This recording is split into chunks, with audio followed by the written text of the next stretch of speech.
Hi listeners, Jason here. On behalf of Flourish DX, I'm excited to announce that the premier conference for psychological health and safety, PHSCON, is returning to Sydney on the 8th and 9th of September 2026. This will be the third year of the conference, and each year we've worked hard to make it even better while holding on to the strong community feel that makes PHSCON different. This year, we'll be exploring 4 key themes shaping the future of psychosocial safety: consultation, collaboration, culture, and compliance, through our usual mix of live podcast recordings, fireside chats, practical sessions, and industry case studies. We're also thrilled to welcome Dr. Will Fleming and Professor Maureen Dollard in person for 2 special live recordings of the Psych Health and Safety podcast. If you joined us previously, you'll know tickets moved quickly, so avoid the FOMO and secure your place now at phscon.com. I can't wait to see many of our regular listeners there. Now, on to this episode. From Flourish DX, this is the Psych Health and Safety Podcast. With workplace mental health becoming a safety prerogative, this is the source of information on psychological injury prevention and health promotion. Hi, and welcome to the Psych Health and Safety Podcast. My name is Jason Van Schie, and I'm one of the hosts of the show. The aim of the podcast is to rapidly increase the knowledge and application of psychological health and safety in workplaces worldwide. To help with this, we have regular guests from around the world who are leading the way in this important area. But before I introduce our guest and topic for today, allow me to introduce my co-host, Joelle Mitchell. How are you today, Joelle? It's a bit of a sad week, Jason. Why's that? We lost Giles. Oh, yeah. For Buffy fans out there, Giles the librarian. Yeah. Yeah. We lost Xander recently. And I found out, Joelle told me that Dawn died last year. I missed that one, so I got hit with Dawn and Giles getting hit it. All in the one day. All in the one day. Yeah. It's a lot of grief. Yeah. Oh, man. Yeah, we're getting old. Sure. Sure. Everyone is getting old. And everyone will die. Yeah. Yeah. What a great way to start a podcast. Hi, everyone. Well, Welcome to Existential Dread. I'm getting excited because the day we're recording this is actually officially just under 3 months until PHSCON. Officially just under 3 months. Yeah, officially. I was going to say officially 3 months, but it's just under 3 months, yeah. Like in terms of, because it's later in the day? Is No, that no, it? Or would it it's- be yesterday? No, the dates of the conference are the 8th and 9th of September. And it's the 12th today. Yeah. So this episode, if you're playing along from home, you'll realise it's actually going to come out very quickly after we record this one. Yeah. But All anyway, our guest is waiting. Yes. Yeah, she's a very important guest today. She is. Not that our other guests aren't important, but she's just a little bit more important Right now to to us. you. Yeah. Yeah. Okay. So she's actually a returning guest. So she first appeared in episode 65 in November 2021. That's how long ago we recorded episode 65. It is, yep. That was our first year, right? It was our first year. Episode 65 by, wow. In less than a year. We were crazy. We were just pumping it out. Yeah. So this person's well known in the psych health and safety community as one of the contributing authors to the integrated approach to workplace mental health. She's an organisational psychologist, leadership consultant, recently published author, and incoming chair of this Psych Health and Safety Conference, taking over from Liz Payne. So a warm welcome, Chair-elect Dr. Kat Page. Oh, I love that, Chair-elect. Thanks for having me back. 2021, gosh, I remember it was COVID for me. Like it was it was either just post-COVID, but it was, I do remember that time. Yeah, we were fine. We're still having 50,000 people at the footy, not in lockdown like you guys were. So I don't think anyone has really moved on from the trauma properly yet, have they, in Melbourne? Not in Melbourne, no. I mean, we're still suffering economically as well, but we won't get there. We won't get too political today. No, because there's a few ways that could go. No, thank you for coming back, Kat. So what podcasts are you listening to at the moment? That is a great question. So many. I figured that you would ask me what my favourite one was, and it's the one question I don't actually have an answer for right now because I listen to so many different ones. I really like The Imperfects. I don't want to like it, but I do. I actually love it. So I'm listening to that. I've been following some work that's being done by Kate Mead, who is doing 100 Days of Women of Influence. I just love that she's raising the profile of women in that way. And And actually, my company, By Many, has just started our first podcast, and we've realised just how hard it is. So hats off to you. It's not like you could just pick up a microphone and hit go. There's quite an art and a science to it. So, well, you can technically. You can. It doesn't. You might not do very well. Yeah, well, it's actually quite. Yeah, it's hats off to you, as I said. Yeah, it's a bit harder launching a podcast these days. I think we were in a good window for it. Yeah, that's right. Yeah. Now there's so much to choose from. It's very hard to create a new audience. So we got. It was good timing, we'd say. It was. Yeah. Yep. All right. So congratulations on publishing your first book. It's called Good Work, Transform Your Work from the Inside Out. Tell us how it came about. Well, I mean, lots of hard work, I can tell you that. So, I mean, as you would know, and as hopefully, well, some of your listeners would know, I've been working in this space for a long time. Like, I started out in 2005 actually thinking about workplace wellbeing and what that is. And then I went out into sort of more industry type roles for a while, and I always wanted to come back to this area because, to be honest, it's always just been like my calling or my purpose to actually work in this space. And having worked in large corporates, I realised how much of what we know has not actually filtered down into a lot of corporate Australia, or even beyond Australia. And I wanted to be able to write something for leaders that met them where they're at in some ways, like recognising some of the struggles that corporate Australia is having, and actually just business in general, and introduce some of the knowledge I have into really a language that they would enjoy. And yeah, I finished it in about late last year, and it just came out in April. And so far, so good. Excellent. Yeah, well, obviously we are purchasing a fair few of those books because we'll be giving a copy to the people attending in person at the conference, and that's going to be the main point of our conversation today, to discuss the upcoming conference and get people excited about what they can expect. But I guess before we move on from that, your book discusses around how work can be good for people's mental health. I'm interested to know, just for the people who might not be attending the conference, they're interested in maybe purchasing the book, what are the key enablers that your book goes into? Yeah. So, I mean, in a nutshell, if I can start with just a high-level view of how I framed the book, is that I've written this book with a bit of a hopeful tone. So the idea being that, or the question or the provocation being, what if work was something that was good for our well-being as opposed to something that was harming our well-being? And so even though I recognise through this book, and I talk a lot about the many different ways in which work can be harmful, I really wanted to provide a bit of a narrative and a blueprint around the benefits of work, or in particular the benefits of good work. So I very deliberately start leaders with more of an individual perspective, which I know for many of us who've worked in this space for a while can sometimes have a bit of an allergic reaction to thinking about some of the individual factors. But the reason I started there, so the book goes from me to we to us quite deliberately. Why I wanted to start with me after sort of setting the case for change in this book is that I think a lot of leaders today are struggling with the demands of work. And if we have really overwhelmed, stressed, overloaded leaders, they're not going to be able to take the action and do the things that we need them to do to be able to create a better world of work. So I start with that, and then I delve into more team type factors, because most people work, if not in a formal team, we work in ecosystems, and relationships are really important. Loneliness, as you know, is a growing health issue, and so I wanted to tackle those things. And then the third part, which is probably more the question that you're asking, is more starting to tackle some of the levers of good work, so more of the systemic things. So I talk a lot about good work design. We couldn't talk about good work without talking about good work design.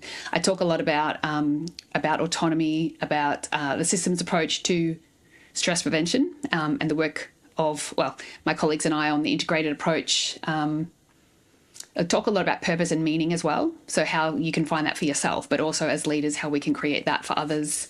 So, and then I also talk about flexibility, because return to work is still a really hot topic for a lot of organisations. So I wanted to explore flexibility and why that's important, and the sense of agency that gives us is really why that's important, and sort of the pros and cons of different ways of implementing flexibility. And then I end with some provocations around, what if this, so different ideas around what the future of work could look like, which were deliberately posed as questions or ideas, not as answers. But I did that quite deliberately because I wanted people to pick that up and actually just tussle with them, refine them, think about them, just to sort of start to stretch people's thinking towards things that are quite different, away from these really incremental improvements that I think we have been making, and more towards like, what if we radically rethought work and the role that work plays in our lives? Well, I think all of those are very valuable topics, and I can understand why you'd have a good chapter on each of them. And I know that you interviewed pretty extensively a lot of the key researchers and thought leaders in this space when preparing for the book. Yeah, I literally did probably about 6 years worth of research. And it was interesting because in the initial draft I did this book, it was more about profiling those individuals and the ideas that they've had. But what I discovered over time, as you write a book, you learn a lot. And what I learned is that what publishers are really looking for and what leaders are looking for is less of the who's who in the research world and more of my own stories and point of view. And so I had to actually write the book twice, which was quite painful. But I think it has resulted in a better outcome. But yeah, I was really lucky to talk to people like Dame Carol Black, so Michael Marmot, obviously Tony, spoke to you guys. I know this is a sore point. But also, like, quite importantly, I think regular people. So regular people who've had difficult experiences through work, many of whom still wish to be anonymous. So even though some of them were many years post the experience that had led to their injury, if you like, they still didn't want to be named, which I understand, but it's sad that people still fear the impact of that and what that might look like for them. Yeah, so look, valuable book, valuable topics that you cover, obviously very well researched and well written. So I'm really glad that we're able to purchase a book for those people attending the conference, and you're going to do a book signing, I believe, as well, Kat, while you're there. We'll make you work for it. For those who are not coming to the conference in person, who would benefit from purchasing this book? I mean, I'm not supposed to say this because you're supposed to have a very specific audience when you write a book. That's what everyone tells you. But I actually do think this book is quite appealing for anyone who works. So if you have a job, and that's a broad market there, Kat. But it's still specific. yeah, anyone know? Yeah. I'm sure that my 12-year-old son would not be the right audience for this book. Well, funnily enough, well, actually, he's not out working yet. I can assure everybody of that. yeah, because that would be illegal. It would be. But only if you pay him. Wait, no, that's still illegal. Yeah. So, my colleague Tony LaMontagne, actually, his son read it, and he's in his early 20s, but he really enjoyed it because he's sort of at the beginning of his leadership journey. That really appealed to me that someone like him would like it, because I was probably writing it more for HR leadership type audiences, but I've realised the more people who've read my book, that younger people are really enjoying it because it's helping them to think about the kind of work that they want to design for themselves or the kind of leader that they want to be. So that was not necessarily my intended audience originally, but I think anyone from HR, OH&S, business leaders, employees, young people, it seems to speak to different people in different ways.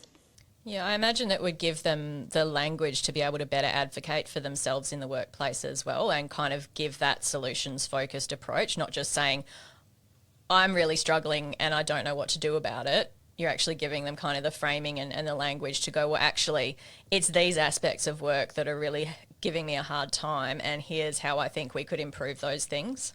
Yes, absolutely. And permission as well. Yeah. Challenge those things because... yeah, you shouldn't just be gritting your teeth and trying to get through it. Yeah. Because they have really been sold a lie in many ways, young people. It's a really difficult world that they're coming into, and a world of work that they're coming into. And at the beginning of the book, I actually have an anecdote about a young lady that I met through one of my clients. I call her Zoe in the book. And the reason that her story really stuck with me is because she was saying that all she really wants from a job is to be able to say that she's come home from work and that she's had a good day. And it sounds really simple, but for many people, that's not something that they necessarily have access to. All right, well, you heard it here first. Good work out at all good publishers or retailers of books. Buy it if you have a job. Yeah, anyone that has a job or is aspiring to have a job. Yes. Yeah, yes. All right, over to you. Oh no, okay, you have asked that question. Yeah. All right. In a roundabout way. In a roundabout way. Over to me. So, the real reason that we invited you onto the podcast to talk about PHSCON 2026. So it is in September this year, so we've pushed it forward a little bit. So you'll be taking over from Liz Payne. Mm-hmm. Some big shoes there to fill. She did a fantastic job.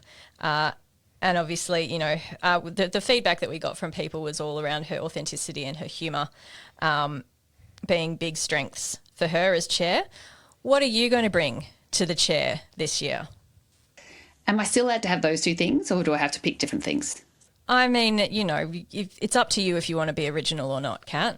I know. I mean, I found that tough. Now that I know I'm getting marked, like, you know, is it still time? Is there still time to pull out? That's what I want to know. No. I mean, you could be inauthentic and humorless. I mean, that would be different. I don't think we would want to target those characteristics. No. Well, I would say, I mean, I loved Liz. I think she did a fantastic job, and they are big shoes to fill. I would say what I'll bring to it is my characteristically playful directness. So I think I do like to be quite direct, and at times I've been called blunt, but not in a way that's harsh, just more like saying it like it is, but hopefully in a way that lands playfully, inclusively. We're all in this together. And then hopefully being able to just create the connections between ideas and people in a way that kind of appreciates the different perspectives that attendees will be coming from and the different pain points that they might have. Good answer, Kat. I agree that those are certainly your strengths. Oh, phew. Yeah, playful directness. I like that. Inquisitive was where my mind went to, and then you followed it up by saying inquisitive. So I think that's right. And the reason we like having subject matter experts like you and Liz as chair is that you can draw together the themes and, you know, maybe extrapolate a little bit for the audience too. So I'm glad you're bringing that, because that's what we got you for. But I won't be authentic, okay? Because that's okay. already... That's already taken. Authenticity allowed. Not funny, nor funny. So many regular listeners of the podcast would know that rather than having a standard keynote, PHSCON instead features a live podcast recording. In previous years, this has included Professor Christina Maslach and Adam Grant. So pretty big names. This year, it'll be Professor Maureen Dollard and Dr. Will Fleming.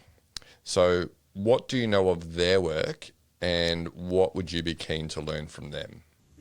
Great question.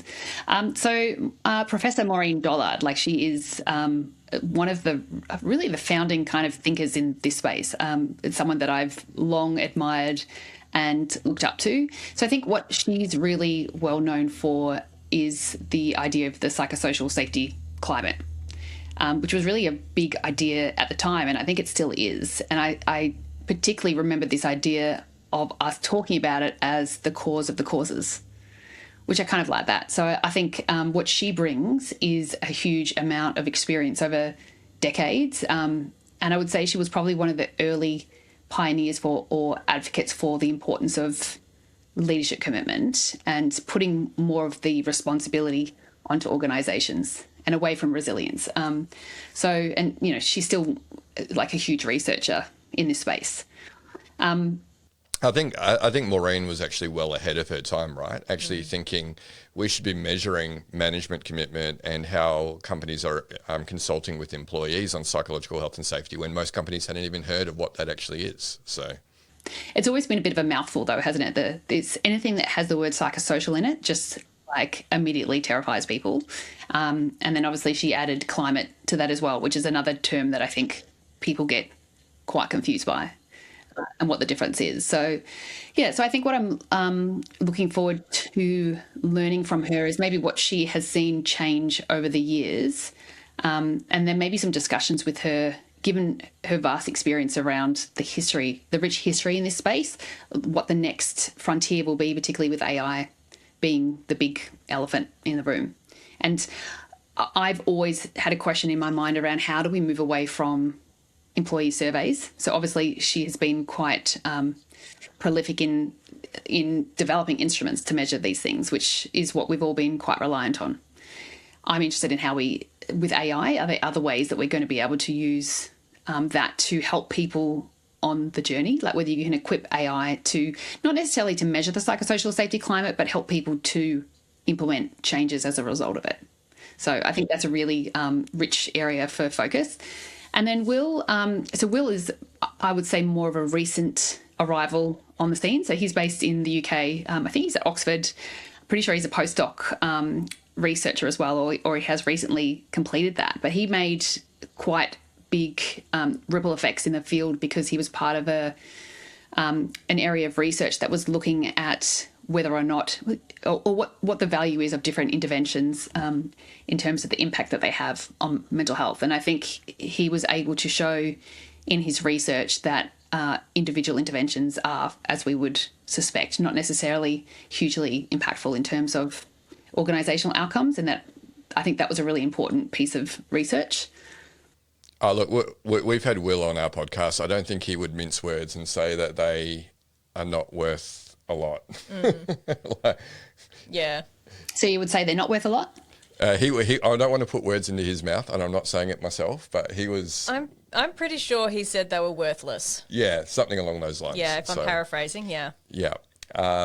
So he really, he was actually really concerned, or not really concerned, but he was concerned that some journalists were really getting a hold of this idea, well, out of 20 interventions, individual level interventions that he assessed, there was one that actually showed some connection to wellbeing outcomes, which is volunteering. And a lot of journalists were really picking up on that, going, so, should we focus on volunteering then? He's like, no. The whole point of this research is we should be focusing on systemic interventions for workplace mental health rather than individual ones. So, yes, he wanted to make sure it was very clear that he did not have a high opinion of individual level interventions for mental health outcomes. Sometimes you just need to be that direct. But I think what's interesting about having him there as well, alongside Maureen, is that I think he comes from a bit more of an economist sort of background as well. But I think he's got that global perspective, which I know is always really important to bring into conversations we're having in Australia. They've got a very different system there. But I think he might just have different perspectives and maybe challenge some of the narratives that we have in Australia simply from being at such a well-regarded institution and doing such important work. So it'd be great to have the two of them in conversation. Yeah, but you're right. They're kind of bookends of their career, right? Maureen is a very established researcher, probably at the end of her career, and then we've got Will right at the beginning of his career as well as a researcher who, quite a testament to, I guess, how juicy, the topic was and his findings, that it got picked up by Forbes and the New York Times. So, a lot of researchers who've been around for decades haven't had that level of publicity that he's had. So got very lucky. Well, I think it's also because he was looking at economic outcomes. And they're notoriously hard to get access to. So I think that's where, because I actually did cite him in my book, that work as well, was particularly around that. Mm. Yeah. Yeah, I think that wellbeing company that gave him access to their data is regretting it. He's like, I will take it. I do have to also just comment on Maureen Dollard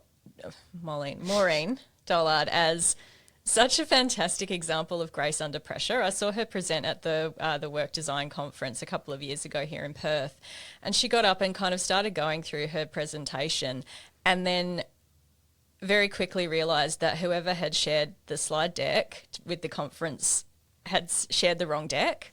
Excellent. So it was just, not the slides that she wanted to kind of tell the story that so she just kind of clicked through and she would see a slide and she would go, oh yeah, this is interesting, and kind of chat through it, and then she'd see the next one and go, oh no, we won't talk about that, and just kind of just adjusted and carried on and was still just, so insightful and still able to kind of talk through what she wanted to do. I think just so many of us would have absolutely frozen and just not known what to do next. So, that's that's kind of goals, right? To be able to do that. Yeah, the beauty of decades of experience. Yeah. Yeah. Well, she probably didn't even need the slides. Well, we're not giving her slides for our podcast conversation, so yeah, she won't have that problem with us. No, she won't have that problem. It actually reminds me of slight, tangent, but when I got married, not many people know this, but they played the wrong wedding song for the dance that we had prepared, my husband and I. And as soon as I started hearing it, I was like, this is not right. And I tried to actually stop my husband from doing the dance, and he was like, just keep going, just keep going. And so we did just keep going, and nobody even realised it was the wrong song. So I obviously was going to be freezing under pressure, and he just kept me going. So sometimes you just have to go roll with it.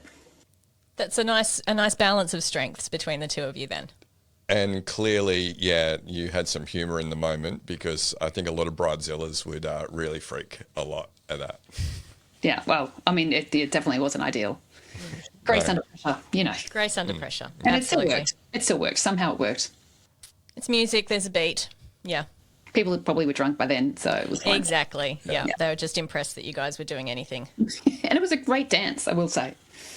We'll have to share it in the show notes. I'm just joking. See if you can notice. Bring in that humour. All right, so... And that authenticity. Yes. We don't need to talk about this again, Kat. No, yeah, be more serious. Right. Consultation is one of our central themes this year. So what we do have is a fireside chat set up with Catherine Dunlop, Rick Fox and Liam O'Brien.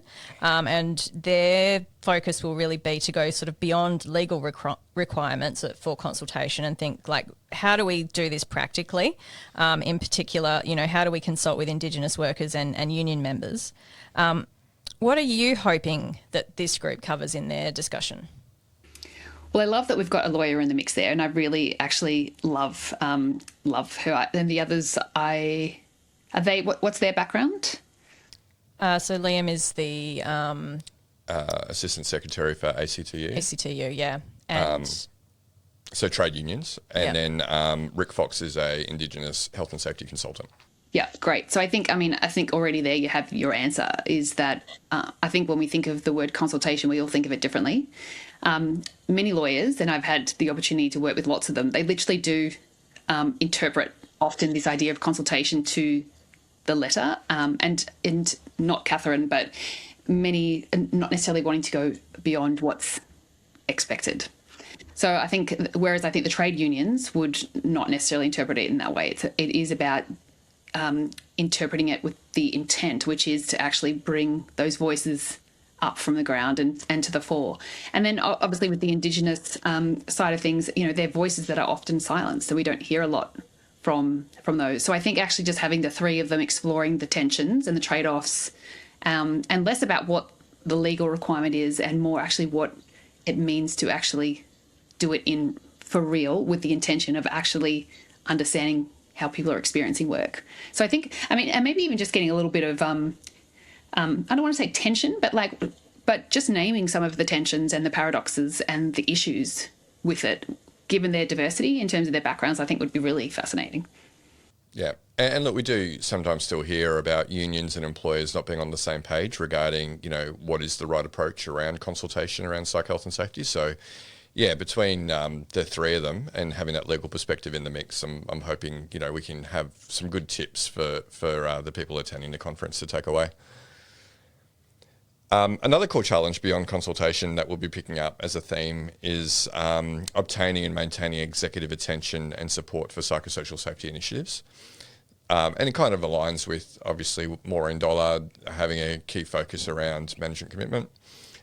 So our fireside chat on this topic includes Francois Barton. He's the CEO of the Business Leaders Health and Safety Forum in New Zealand. Bronwyn Masters, who is a CEO of a local health network in South Australia, and Tegan Moderman, who I really rate in this space, who is also the Chief Mental Health Officer at Queensland Rail. What are you hoping to get out of this conversation? What are you hoping to get out of it, Jason? Well, the reason I put this conversation together and that three together is essentially that's what we're trying to do. What I love about Bronwyn being in the mix is that she's a client of ours. Her organisation is a client of ours.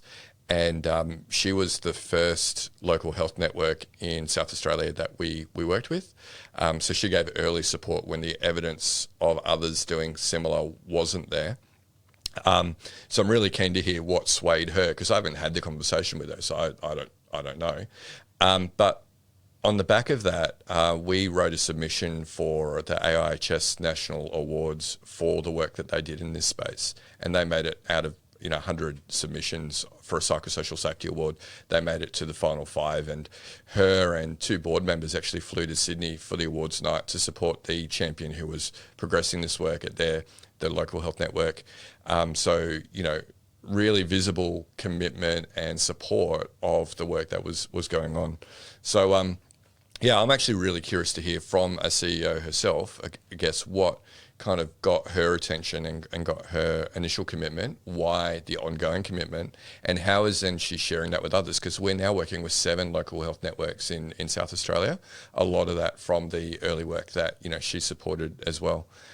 And then you got Francois, who works with CEOs and other business leaders across a lot of organisations in New Zealand, and Tegan, who does a lot of direct work with boards and execs as well in supporting or driving mental health programs. So I think the 3 of them will make a really, really interesting panel. But I guess most of my questions are for Bronwyn. I think what's always interesting about this topic, and I think it's a really important one, because I often think we go into these conversations to influence around a particular objective or initiative that we might have. But actually, if you're in those conversations, in those ELT rooms or boardrooms, they're having very different conversations from perhaps the people who are doing the influencing may not necessarily have that same language or understand the same pain points.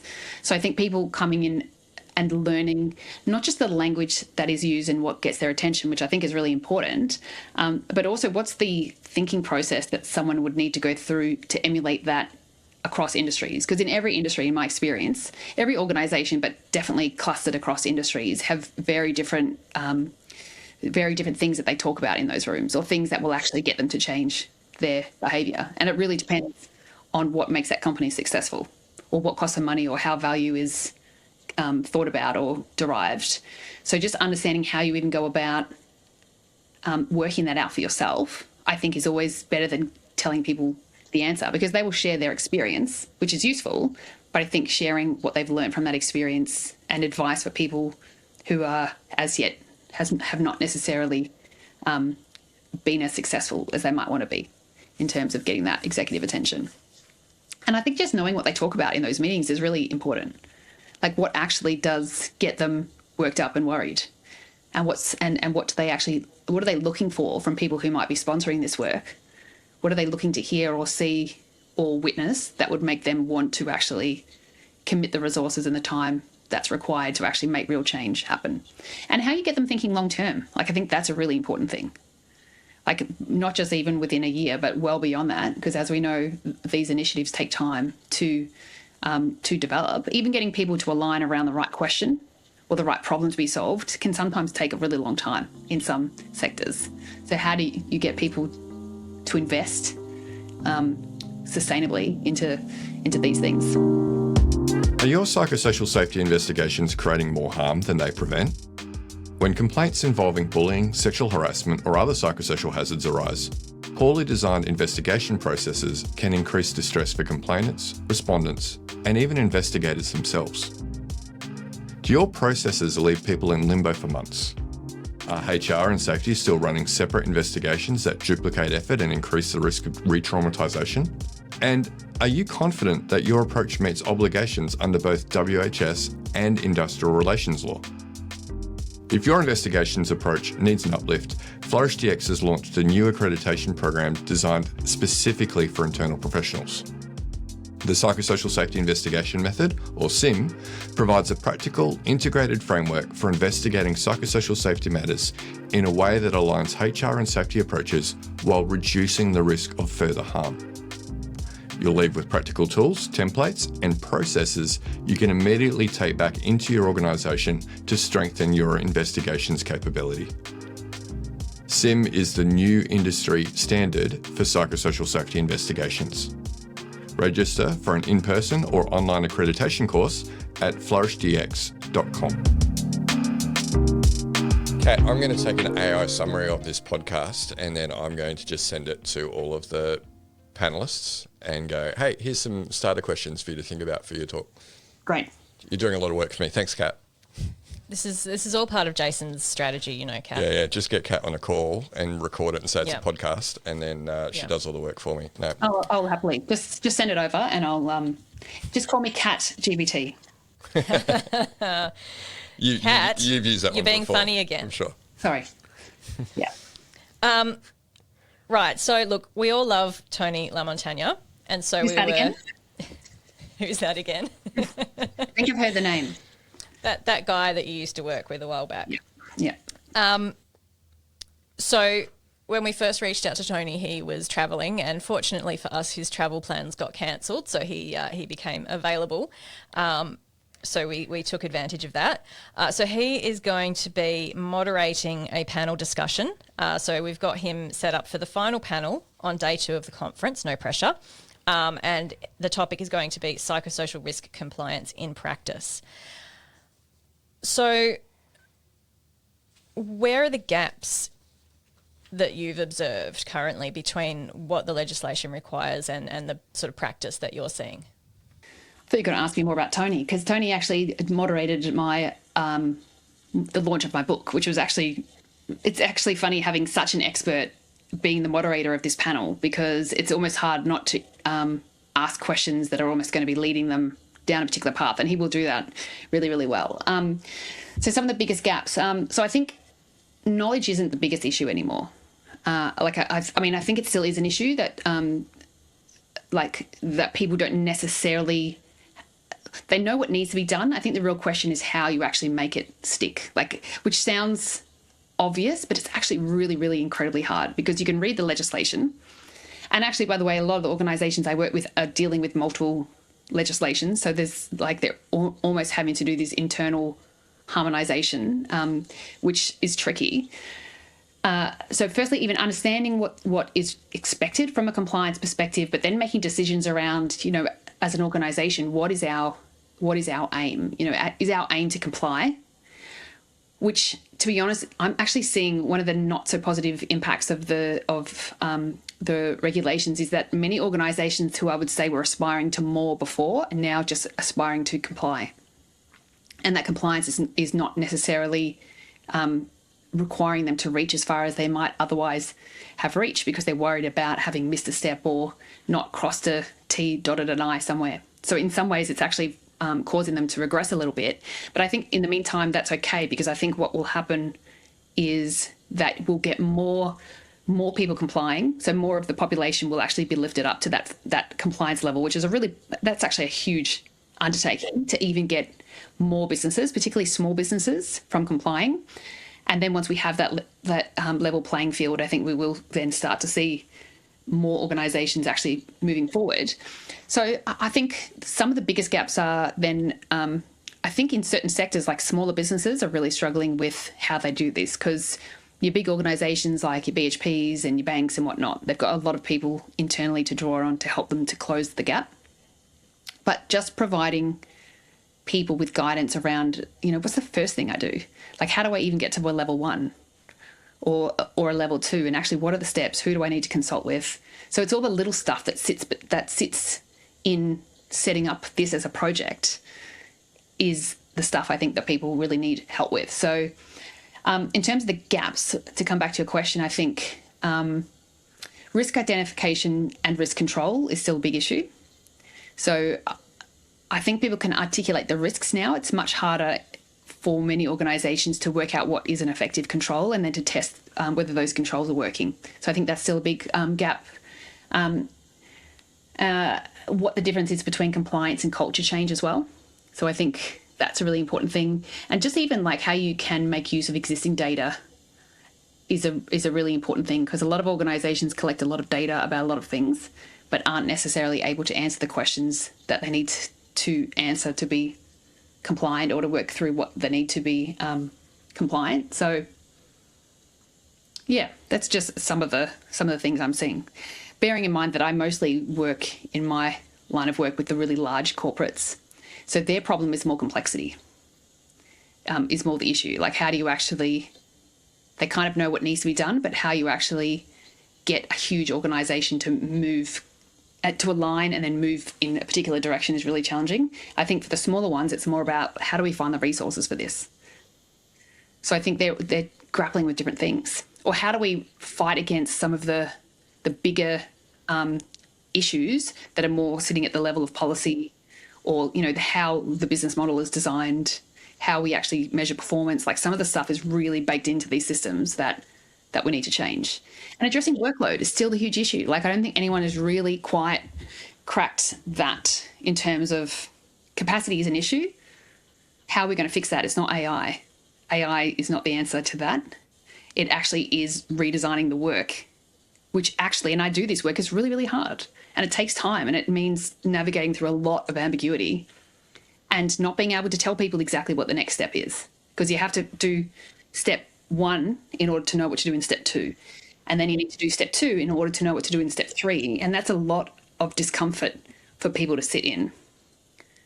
So it's really hard to get that work off the ground and just learn your way forwards towards what is really a somewhat uncertain future, where the goal, though, is progress, not necessarily fixing, I would say. Making progress in itself is a huge successful outcome. Yeah, that's all sort of consistent with what we see with the clients that we're working with as well. And like, you know, in your cases where you've got like external funding and, you know, reporting requirements that are external to your business, that kind of adds a whole extra set of constraints that you really, like, as the PCBU, you don't actually have a lot of capacity to do anything about those things. Yeah, so one group that I don't work with at all is government. So I'd be interested in your perspective on how they would interpret that, you know, what they would see to be the gaps between legislation and practice, because I think that would be different to what I see in private practice, private corporates. Yeah, and we got Joe Bartley from iCare as one of the panelists who does a lot of work on both the workers' comp side and the regulation side, educating around psych health and safety. She has a pretty sizable team at iCare, but yeah, they're obviously big in government, so she'll have a lot of insights into that area, I reckon, in particular. Moving on, though, I remember the first conference that we had in 2024. The second last session, actually, was you, Tony, and Ange Martin on the 10-year anniversary of the Integrated Approach paper that you guys co-authored together. I remember talking to Tony in particular afterwards, who really enjoyed listening to the case studies from year one, because there were so many people that referenced your work around the integrated approach as kind of like the framework that they were using to develop their mental health strategy.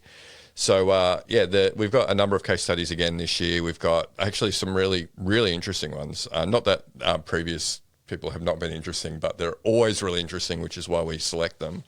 But Ben Andrews, who's an organisational psychologist working at Fortescue, will be presenting. Fortescue were the first organisation to have an enforceable undertaking related to psychological health and safety. So he'll be talking a bit about their experience working through that. We've got Mel McInerney from SA Health. So she was the one that was supported by Bronwyn Masters to bring in the strategy at Barossa when she was there. She's now at North Adelaide Local Health Network, but she'll be talking a bit about what they've been doing from a health perspective. Ben Ashford from CBH should be talking about their approach to investigations in particular, and how they've actually formed a really nice collaboration between HR and health and safety, which is a challenge that many organisations are still seeking to overcome, but I think they've got some really good worked examples of how they're doing that effectively. Sandra Keeley, who I just love, she's been around for a while in the space of mental health and wellbeing in the workplace, but is really kind of progressing a lot within the financial services sector around psych health and safety. Tal? Yeah, Tal, correct, yeah. I've known Sandra for probably a decade, and yeah, she's just amazing at what she does. And then Hayley Farrell, who we've known for a number of years, she actually used to host the UK version of the podcast with Peter Kelly back in the day. Her claim to fame was that she was at MCOR UK when they were the first organisation in the world to be certified to the ISO 45003 standard. And now she's in a global leadership role at Arcadis. So she's going to be coming in and talking from her perspective at a global level you know, how they're thinking about psych health and safety and some of the challenges that they're having to overcome. So really quite diverse group of case studies with some really cool things that they're going to be able to talk about. So I think like what I'd be looking for from those and really great case studies, and what I think people will be coming to hear is these kind of sessions, to be honest, because they're people who are leading real work in real organisations, and I imagine what they will be looking for is the, you know, not the Instagram worthy version, but the kind of, here's where I thought it was all going to fall apart. Here's where I almost gave up hope. Here's where I thought, oh my God, I've been trying to do X and I realised it needed to be Y. It's the wisdom that comes from being in the trenches of this work, because everything else you can read in a textbook or get AI to produce for you, that can never replace real experience and pain that comes from trying to do this work. So I think the lessons learned, you know, what were the obstacles that we faced along the way? How did we think our way out of those things? Who did we need to involve? How did we get commitment? How did we need to change our own approach on the fly? All things that I think then people can take from that, and it will just get people thinking and sparking ideas. And I think giving people a sense of agency and hope is really what I'd love to see come from this, because that's often what people struggle with. Is this is really hard. Like, these are big adaptive challenges. There's no easy answer. Like, giving people hope and tools, because hope really is about having that sense of like, I can do it and I see the pathway. So giving people that energy to go after it and some options that they might explore, I think will be really useful from those sessions. Yeah. You can't just ChatGPT your way through this. You got to be flexible and adaptive, and hearing how people have done that, like you say, can be inspirational and give you a few ideas. The other thing I love to hear from these, like you say, it's not the Instagram worthy, everything went right. It's, you know, what were the obstacles that we had to overcome? The question I love to hear is, if I had my time again and had to start from scratch with what I know now, what would I have done differently? Yeah, there is so much wisdom in hindsight. Like, I look back at some of the things I was doing 10 years ago and think, oh my God, that was never going to work. But I wouldn't know that then. You know, I only know that now because of different experiences that I've had. So how you can fast track people then through, you know, how you can treat this group as a collective that are supporting each other and providing wisdom that will help other people's, speed to competence, or actually get things off the ground more quickly and feel supported along the way.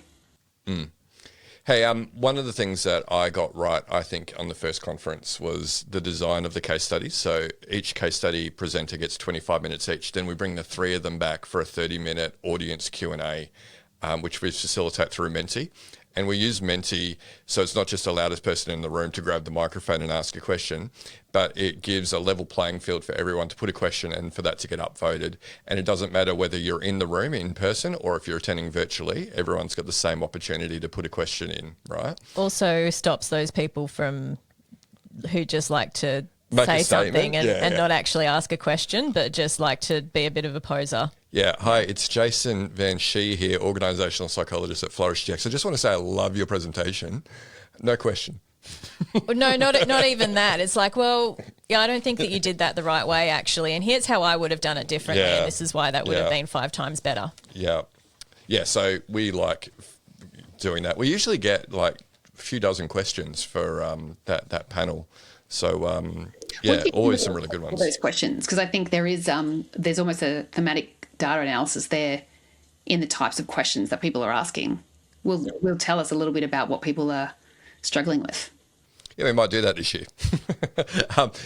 By the way, you're moderating those Q&A panels. ChatGPT will be moderating. Yeah. Nice.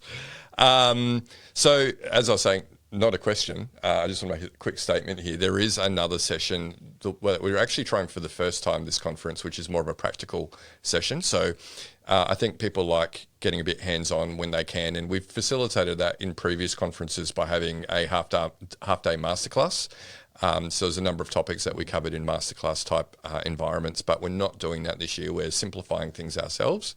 but we thought to give people that practical element, we'd actually bring it into the conference proper. So Heather Eichen from our team, as well as Dr. Libby Brooke, will be facilitating a practical session. Not going to tell you what they're going to be covering yet. I can tell you it's going to be fun. It's going to be interesting. It's going to be something that you need to interact with fellow delegates on. But I'm going to leave the listeners in suspense about what that might be. But it will definitely be valuable. Not that he doesn't know what it is yet. It's that he doesn't want to tell you what it is yet. I was going to say, is it because you don't know? Maybe Heather hasn't told me yet, but yes. I think if Heather and Libby are looking after it, I think we'll be fine. That's it. That's why I'm not concerned. That's why he doesn't know what it is. We don't need you to. We don't need to know. We just need to know who's facilitating, and it will be good. Yeah. Sometimes, sometimes you can just turn up to a workshop with no agenda and have the best workshop. I can anyway. I've never done that before. Really? Jason's lying through his teeth. Yeah. Well, because it's about working with what emerges in the room. Yeah. Yeah. I think, as long as you're clear on what the goals are, though, right? Like, you need something to be working towards. Last year we had Jimmy Reese as during the actual conference, and then we had Merrick Watts for the dinner. So we do like to have a bit of fun interspersed with the serious stuff. So VIP dinner this year, we've got, I don't know how to pronounce Dilruk, Joe Singer. Thank you, Jason. Yeah. So he'll be doing a comedy act similar to the program last year with Merrick. But something that Jason has come up with this year is that he's got Rick Fox facilitating a Family Feud style event. So that'll be at the end of day one, and it will be HR versus health and safety. Kat, what Family Feud style questions do you think we should include? I don't know about questions, but I want to know who's going to be feuding. Do we know that yet, or is it? No, I'm actually going to see who registers for the conference, Kat, and I'm going to pick out some names of HR people and safety people that I think will be good for the teams. So we need 5 people representing HR, 5 people representing safety. If you're listening to this podcast and you belong to one of those camps and you're coming to the conference, hit me up. I'd probably say yes, just because it's easy for me not to ask someone. I feel like a bit of psych testing would be great leading into this, just to really work out math style. What's going to bring the experiment? What's going to create the greatest amount of chaos on the stage? Yeah. Yeah. Didn't the producers of that just get done with a improvement notice or something? They've got a few improvement notices. Yeah. Plus the maths in the UK. There's been a whole thing there around sexual assault and stuff going on. Yeah. Who could have possibly foreseen that sort of thing happening? No. Yeah. And then unfortunately, the relationship psychologist died in Australia from cancer, which might have been calculated. Yeah. Mel Schilling, I think, was that her name? Mel. Yeah. So another sad death this year. But yes, back to your questions. We asked 100 people to answer this question, and the top responses are on the board. So what sort of question do you think we could ask 100 people, and then people have to choose what they think the top voted not question what the right would be. answer is. Yeah, what's the question that most people, or what the answer that most people would have given? Yeah. And is it about getting them to disagree on, the things that are going to be most contentious? I think we're going to bond over similar thinking. I think they're going to think they're coming from different camps, but they'll probably see that there's a bit of hilarity in some of the things. I think, a question, for example, might be, what's a popular mental health initiative at work that actually doesn't improve mental health? So obviously Will Fleming's done a bit of research on that, so he would have some insights. But things like, fruit bowls and yoga are the ones that usually come to my mind first. So even AI, it's still AI is so the number of posts I see on LinkedIn where people say it's not about fruit bowls or meditating your way out of bad work design. I'm clearly AI came up with that. Yeah. Anyway, ChatGPT wouldn't say that. Not with how you've trained it, no. No. What's a workplace habit people mistake for productivity? Okay. Am I getting paid for this? Is this you doing research again? No, I'm not writing notes. Okay, but you've got AI recording me. Yes, I do. Yeah, okay, cool. I think it's a good one. Something that organisations measure that matters less than they think. That's another one I have.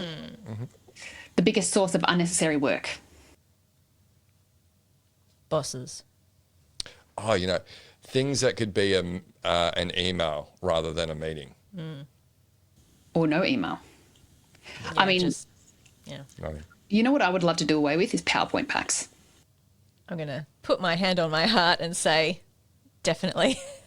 Like the things that PowerPoint cannot solve. Like, I think often we spend a lot of time using things like PowerPoint to work out what we think and try and tell a story when actually you could have a conversation around aligning, like, what is the issue that we're trying to solve, and get the right people in the room and do that much more quickly than a PowerPoint pack that nobody ever reads. And I say that having spent probably 10 years of my life finessing my PowerPoint skills. So, it's which now Claude or Canva can probably create for you. But I do think there is a lot of time wasted trying to come up with what is the problem that we're trying to solve and working it out in PowerPoint. So if we got rid of PowerPoint, I wonder how much time that would save. Well, you know what? You'll be happy to know that's exactly how we went about curating PHSCON the first year, and we've maintained it for the two following years. And that's let's just have a conversation. Let's not get people to develop a PowerPoint slide. And now when people ask me to present at conferences, I'll say, can someone just interview me and I'll just give you some responses off the cuff? That's so much easier, no preparation required. I got caught out last week, though. They actually said, can you send me through some slides? I'm like... But then someone might send you the wrong slides. This is true. This is why Jason always sends them the slides himself, so that he's only got himself to blame if it goes wrong. I'm no Maureen Dollard. I do not have an executive assistant to support me. I've got to do my own admin. So... Yep, that's all I've got. That's all I've got. Oh, no, well, I think there's some great ones in there. Good questions, Like, yep. Hopefully our listeners are not on the Family Feud panel because We didn't think about that. they might hear them. It's all right. We'll change them slightly. Listeners, if you have suggestions for questions that we could ask, send them through to Jason or myself, and your question might get included. Yes. Or people that you want to see on the... Yes, people that you would like to nominate, or if you want to nominate yourself. Yes. Yep, that's great. I feel like Mike is going to nominate himself. Mike Hagan. Oh, yep. Yeah. I don't know. He's actually fluent in both HR and safety, so I don't know which side he would take. Probably, I think there was going to be more safety people there than HR, so I'd probably put him on the HR side. Maybe he needs to moderate. Or is that me? No. He actually was my number two person to facilitate Family Feud, actually, because I think he'd be great. One? Well, Rick Fox is going to be facilitating. And it's because I first shared the idea with Rick Fox. He's like, let me do it. I mean, it'd be so fun. And just make him like full game contestant role. Yeah. Like really smiley. Oh, Rick's a fantastic presenter and also entertainer. So he actually facilitates the great debate at the AIHS National Conference. So Are you sure you don't want him to be MC? If we need someone who's inauthentic and not funny, yeah. Well, I'm trying to be not funny though. No, you can be as funny as you like. I think, look, the reason I chose you, Kat, is that you probably are a very good, not Liz impersonator, I reckon. Hang on, a good Liz impersonator or not Liz impersonator? A good Liz impersonator. I think you and Liz actually have a lot of similarities in terms of your humour, authenticity, inquisitiveness. There's a lot of parallels. So she's not a published author though, so maybe we've got an upgrade. Sorry, Liz. Yeah. She'll be okay. She's she's she's actually the first inductee into the Hall of Fame for PHSCON. So Okay. yeah. Where is this hall? I don't know. I just made it up. It's in your brain. Yeah. Mm-hmm. Yeah. It's a very long, narrow corridor. It's dark. Flickering lights. Kat, look, thank you so much for helping us to kind of highlight some of the key sessions from the conference. As you can tell, we're really looking forward to it. It's always a lot of fun. One question, though, we like to ask all of our podcast guests, we asked you this last time back in 2021, wonder if it's changed now with all your research and experience. What are your hopes for the future of workplace mental health? That work will be recognised as a public health issue, not just by public health people, but by leaders, and for leaders to see, therefore, their role as work designers and as as people who can actually fundamentally change the course of people's lives for the better or the worse by how they lead and how they design work. Because I think in many ways work design is seen as very mysterious, but when you actually break it down, you know, we including leaders, are designing every day in many respects. So for them to see their role and to realise that work is a public health issue. Yeah, no, I think that's the big unlock, right? It can't just be your health and safety or HR team that are driving this. Leaders need to actually own this. They're the biggest linchpin, I guess, in the experience of work for people who work with them, and they need to care about this stuff and be informed and experienced on how to, like you say, to design work that's good for people. Yep, and they may not even realise that it is an OH&S intervention. You know, I think that would be an interesting thing to actually include in the feud. But I think putting some of these things in the hands of leaders and having leaders not outsource it to either HR or OH&S would be a really good thing, I think. Parting words of advice, Kat, for listeners who want to work in the field of psych health and safety. We need you. So I'd say it is an incredibly important and rewarding career. So I think if you redefine your role less about trying to fix work, although I do talk about fixing work, but more around the role that you can play in helping people to make progress. If you're helping your organisation make progress, then you're doing a great job. Good. What's the next step, not what's the end goal. Yeah. I think so. You know, we are actually, even the experts, I can tell you, don't actually know what the exact process is. Like we're all, and I don't think anyone can know. It is about learning our way forwards. And I would also say, you know, really lean into your community, because a lot of this work is a collective act. You know, if we start to see this as a collective act and not as an individual hero's journey, then I think we're going to be much more successful, because none of us know the future, not just in our space, but in many respects. The future is very ambiguous and uncertain these days. So we all actually do need to work together and contribute different perspectives to make progress. Yeah, that's what the conference is all about, bringing people together and learning from each other. Look at you pulling it back to the key message. I gave him a slam dunk then, I think. Yeah, that was great segue. Lined it up beautifully. Yeah. Kat, always a pleasure having you on. Can't wait for September. It's only a few months away. So, you're going to knock it out of the park. I'm really looking forward to it. And, we'll make sure we put a link to Amazon to your book in the show notes. So if anyone's interested in finding out more about good work and reading it, then you'll be able to find it very easily. But, yeah, we really appreciate you, Kat, for everything that you do, not just for us, but for the profession. So keep doing good work. Oh, thank you. And right back at you. Thanks for having me.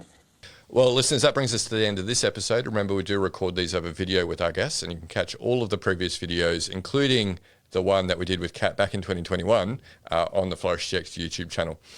You will not be able to find Kat's wedding dance on the YouTube channel yet. You can also find the best of the best bits of these conversations on the Flourish DX LinkedIn page, so go along and follow on there. And if you want to continue the conversation, feel free to reach out to myself, Joelle, or Kat over LinkedIn. But that's it for today. We'll catch you next episode. You've been listening to the Psych Health and Safety Podcast. To stay up to date with the latest on psychological injury prevention, follow Flourish DX on LinkedIn and subscribe to the Psych Health and Safety Podcast at www.psychealthandsafety.com.